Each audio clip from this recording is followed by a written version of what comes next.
आनंदोत्सव 2023 प्रदर्शन आणि खरेदी 28, 29, 30 डिसेंबर 2023 वेळ दुपारी 3 ते रात्री 9 पर्यंत। स्थळ RPD high school Sawantwadi Sindhudurg. Stall booking साठी संपर्क 9067 92 77 62। मनसेत कोणतीही गटबाजी नसून सर्वजण आम्ही एकत्र आहोत असं मत ॲडव्होकेट अनिल केसरकर यांनी व्यक्त केलंय। सावंतवाडीतील पत्रकार परिषदेत ते बोलत होते। आपल्या सर्वांना माहिती असेल की 8 दिवसापूर्वी उघड होते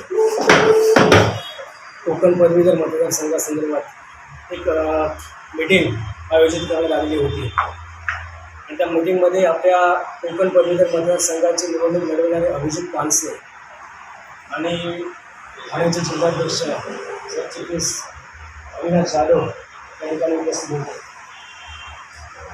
कोकण पदवीधर मतदारसंघाची निवडणूक यावर्षी महाराष्ट्र नवनिर्माण सेनेने पूर्ण ताकदीने लढवण्याचा निर्णय घेतलेला आहे।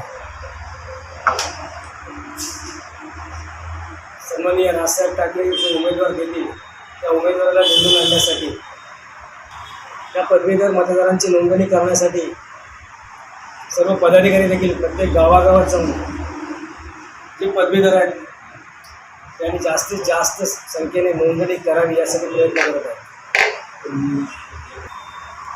त्यानंतर मनसेची जिल्हा कार्यकारिणी आणि तालुका कार्यकारिणी सन्माननीय राजसाहेब ठाकरे यांनी जाहीर केली। त्यानंतर त्या 8 दिवसामध्ये तालुका कार्यकारिणी आणि शहर कार्यकारिणी देखील सन्माननीय राजसाहेब ठाकरे यांच्या आदेशाने जाहीर करण्यात येणार आहे। त्या दृष्टीने आजची या ठिकाणी आम्ही मीटिंग आयोजित केलेली होती।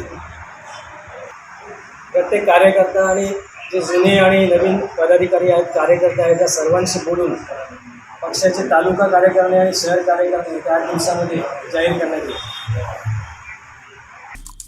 आमचे दिवसभरातले सर्व अपडेट्स, ताज्या घडामोडी आणि थेट लाईव्ह पाहण्यासाठी सबस्क्राइब करा, लाईक करा कोकणचं नंबर 1 महा चॅनल कोकण 7 लाईनचं YouTube चॅनल।